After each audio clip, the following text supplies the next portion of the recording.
各位观众大家好，先给大家出个灵魂选择题。如果你的孩子到了上学年纪，一边是全中文教学，天天背唐诗宋词的本土学校，一边是全英文授课，号称直通藤校的国际学校，你选哪个？我猜现场一半以上的家长都会犹豫，甚至有不少人已经默默把答案划给了国际学校。但今天我要带大家看个反常识的现象，在马来西亚，那些非华裔的家长，不管是马来族、印度族，甚至是原住民，都挤破头想把孩子送进华校。上次我去马来西亚槟城，打车的时候跟司机大哥闲聊，他是土生土长的马来人，名字叫阿莫。我说大哥，你家孩子应该去国小吧？他一扭头，用带着点华语口音的马来语跟我说，国小不去不去，我家两个娃都在华小读书，大的已经会背三字经了。说完还得意的跟我背了一句人之初性本善，虽然发音有点飘，但比我家邻居家那个只会说 ABC 的小孩强多了。这不是个例啊，马来西亚教育部最新的数据显示，2025年全马华小的非华裔学生已经突破15万，占比直逼30%。沙拉越州有个叫古晋的地方，华小里非华裔学生占比都超过40%了。有一所华校更夸张，全校82%的学生都不是华人。以前华校是华人的专属领地，现在成了各族裔的香饽饽。这反转比电视剧里的追妻火葬场还刺激。肯定有人要问了，马来人有国民小学，教材是马来语，老师是本族人；印度人有泰米尔小学，说的是泰米尔语，教的是印度文化。放着好好的母语学校不上，为啥非要挤去华校遭罪学中文？这背后的事其实特别现实。中文现在是真的香，香到连西方人都要抢着学。大家想想，现在全球经济谁离得开中国？中国是马来西亚最大的贸易伙伴。2024年中马贸易额突破8000亿林吉特，多少马来西亚企业靠跟中国做生意发家。槟城有个做电子元件的老板，以前招聘只看马来语和英语能力，现在直接把会说中文当成硬指标，会中文的员工月薪比别人多500林吉特，还包吃包住。你说家长们能不心动吗？我认识一个印度裔家长叫拉吉，是个小商贩，卖水果的。以前他跟华人顾客做生意全靠手比划，经常把5斤说成5公斤，亏了不少钱。后来他把儿子送进华校，现在儿子不仅能帮他跟华人顾客砍价，还能帮他对接中国的水果批发商，直接从中国进货，成本降了1半，利润翻了1倍。拉吉跟我说，以前觉得中文没用，现在才知道中文是赚钱语言。更有意思的是，现在马来西亚的华校都是3语并行教学，华语是母语，马来语是国语，英语是国际通用语，等于花1份学费学3门语言。这性价比堪比你买一杯奶茶，老板还送你2份小吃。有个马来族妈妈跟我说，她送女儿去华校就是看中了3语教学。现在社会竞争这么激烈，多会一门语言，孩子将来就多一条路。西方要吃中国饭，就得学中文。我们要赚全世界的钱，就得会中英马3门话。你看这格局比很多中国家长都打开了。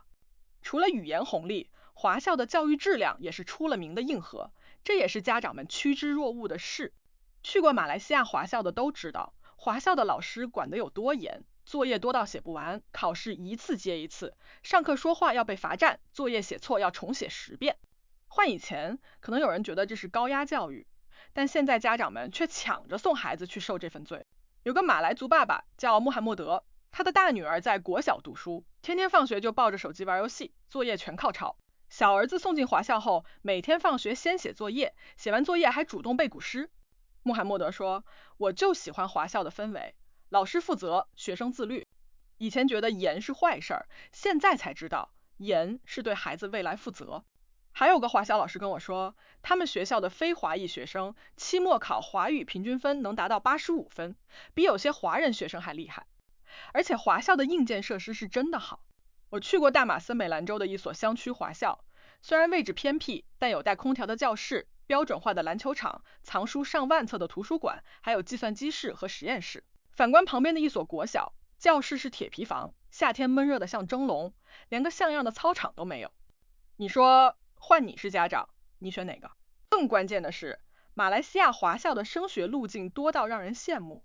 尤其是独立中学的 UEC 统考文凭，在国际上认可度超高，清华、北大、复旦都认。去台湾上大学录取率高达60%以上，还能申请新加坡和欧美的高校。有个华校毕业生跟我说，他当年 UEC 考得不错，直接申请了新加坡国立大学，现在在新加坡做金融，年薪100万林吉特。这种一条文凭通全球的优势，哪个家长能拒绝？但话说回来，马来西亚华校这么受欢迎，背后也藏着不少非的无奈。很多人以为华校是主动吸引非华裔学生，其实不然。这些年，马来西亚华人少子化严重，加上很多华人家庭搬到城市，乡区华校的生源越来越少。全马有150多所华校，学生不足30人，有的甚至招不到新生，随时可能停办。对于这些濒临关闭的华校来说，非华裔学生不是客人，而是救命稻草。霹雳州有个达才华小，10年前非华裔学生还是个位数，现在已经超过60%了，全校学生总数反而增加了。校长坦言，要是没有这些非华裔学生，学校早就关门了。我们招收非华裔学生，一方面是为了生存，另一方面也是希望传承中华文化。你看，华校的多元族群景象，一半是教育优势的吸引，一半是生存压力的无奈，还有语言障碍的非华裔学生大多来自马来族、原住民家庭，家里根本不说中文，刚进华校的时候简直就是鸡同鸭讲。老师上课要先用马来语翻译一遍，学生写作业连自己的中文名字都不会写。沙拉越的华校老师就跟我吐槽，教非华裔学生写1、2、3，比教外国人学中文还难。有的学生把3写成3个横，有的写成波浪线，还有的直接画3个圈。为了让学生听懂，老师要做动画课件，要唱中文儿歌，甚至要边跳舞边教学。有个老师为了教学生认苹果，专门买了1箱苹果，让学生边吃边学。为了教月亮，晚上带学生去操场看月亮，边看边教发音。1节课下来，老师累得直喘气，但学生们学得特别认真。虽然现在很多学校开了学前华语班，但语言鸿沟不是1天2天能填平的。更让人无奈的是，华校还面临着政策层面的非。有些势力一直高喊关闭华校、淡化母语教育的口号，觉得华校传承中华文化会影响马来族优先的政策，破坏族群和谐。前2年有个马来政客公开说华校分裂族群，结果被网友扒出他的女儿就在吉隆坡的华校就读。这种说一套做一套的行为简直让人笑掉大牙。聊完马来西亚的华校，咱们再把目光拉回国内。现在很多中国家长砸锅卖铁也要把孩子送进国际学校，全程英语授课，不学中文，不学中华文化。这跟马来西亚家长挤破头送孩子进华校形成了鲜明的对比，想想都觉得魔幻。我身边就有这样的家长，朋友的邻居，夫妻2人都是普通上班族，月薪加起来不到2万，却非要送孩子去1年学费20万的国际学校，每天逼孩子背英语单词，练英语口语。孩子才6岁就能说一口流利的英语，但连拟好的中文写法都不知道，更别说背唐诗宋词了。家长还得意地说，现在英语是世界通用语，孩子学好英语，将来才能去国外发展。我就想问问这位家长，你知道现在全世界有多少人在学中文吗？截至2024年底，全球有190多个国家和地区开展中文教育，海外学习中文的人数超过3000万，比整个马来西亚的人口还多。以前是学好英语，走遍天下都不怕，现在是学好中文，全球都有饭吃。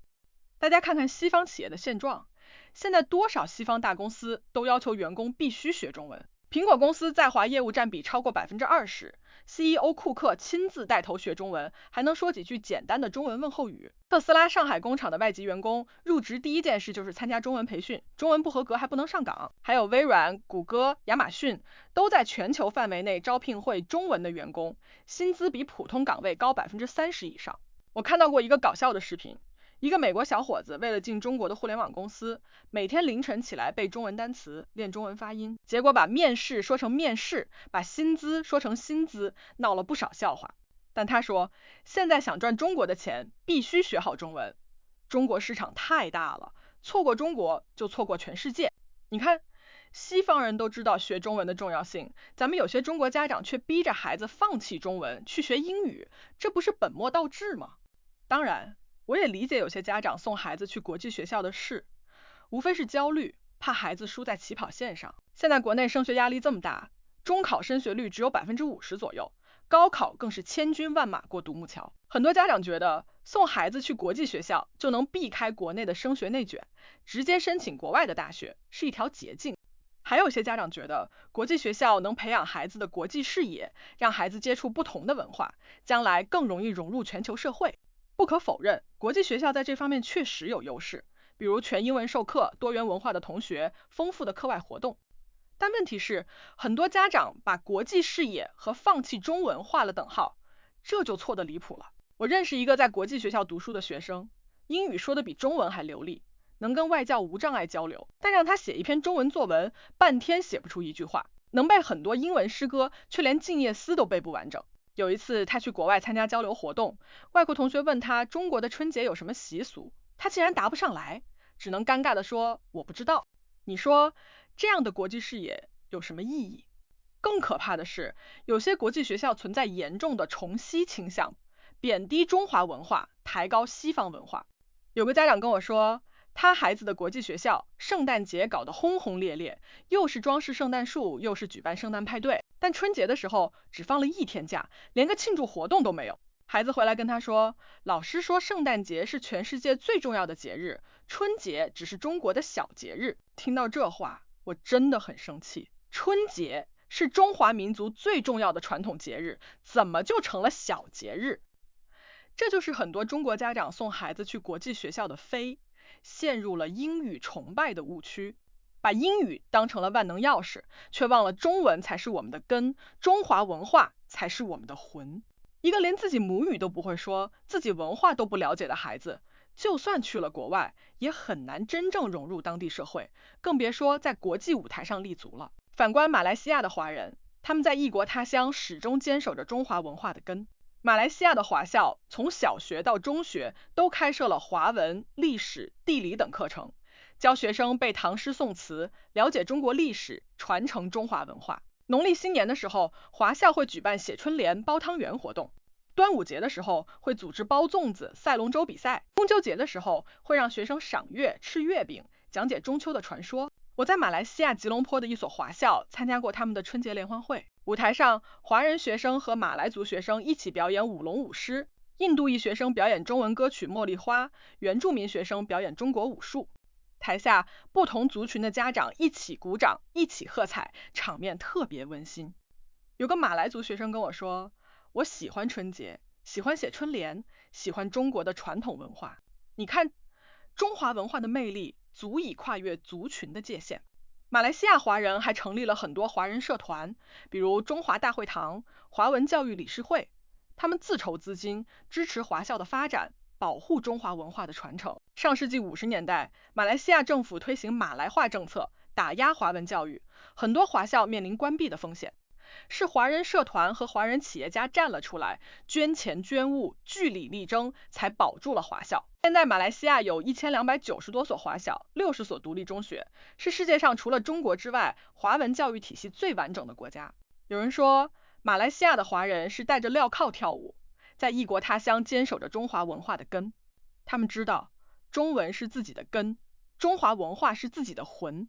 就算生活在陌生的环境里，只要根还在，魂还在，就不会迷失方向。这种对中华文化的坚守，值得我们每一个中国人学习。可能有人会说，现在是全球化时代，我们需要学英语，需要了解西方文化。这一点我不否认，英语作为国际通用语确实很重要，我们需要学英语，需要跟世界交流。但学英语不代表要放弃中文，了解西方文化不代表要贬低中华文化。真正的全球化视野是既懂世界又懂中国，既会说英语又能写好中文，既了解西方文化又坚守中华文化的根。我认识一个企业家，他的孩子在国内的双语学校读书，既学中文又学英语。孩子不仅中文说得好写得好，英语也很流利，不仅了解中国历史文化，也知道西方的风土人情。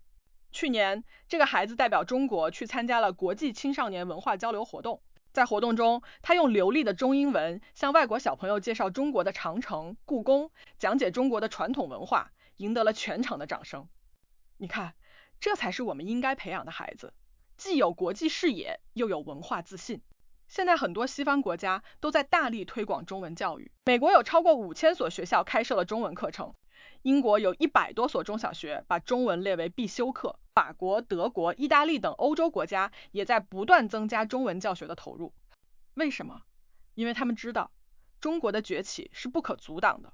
中文的重要性会越来越凸显，学好中文就能抓住中国发展的机遇。前几天我看到一条新闻，德国的一家汽车公司为了更好的开拓中国市场，要求所有高管必须在3年内学会中文，中文不合格的将被降职或解雇。还有一家美国的餐饮公司在全球范围内招聘员工，明确要求会说中文者优先录用。你看，西方都在抢着学中文，我们有些中国家长却逼着孩子放弃中文去学英语，这不是很可笑吗？我不是反对家长送孩子去国际学校，也不是反对孩子学英语，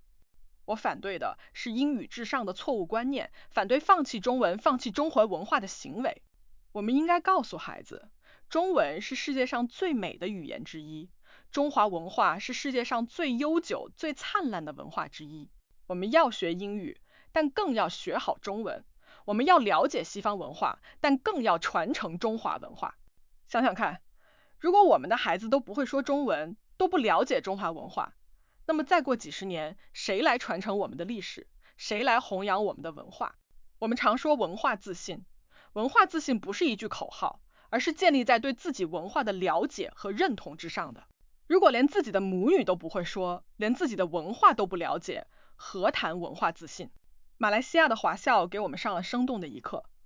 无论身处何方，无论环境如何，都不能忘记自己的根，不能放弃自己的文化。中文是我们的根，中华文化是我们的魂。只要我们坚守这份根与魂，就能在全球化的浪潮中站稳脚跟，就能在国际舞台上展现中国的魅力。最后，我想对所有中国家长说，别再盲目追捧国际学校，别再把英语当成唯一的目标，多让孩子学学中文，多让孩子了解中华文化，让他们知道自己是中国人，知道自己的根在哪里。只有这样，他们才能真正拥有国际视野，才能真正在国际舞台上发光发热。也希望我们每一个中国人都能坚守中华文化的根，传承中华文化的魂，让中文在世界的舞台上绽放出更加耀眼的光芒。因为我们是中国人，我们的根在中国，我们的魂在中华文化里。今天的是是非非脱口秀就到这里，如果喜欢我的频道，订阅、按赞和分享，谢谢大家。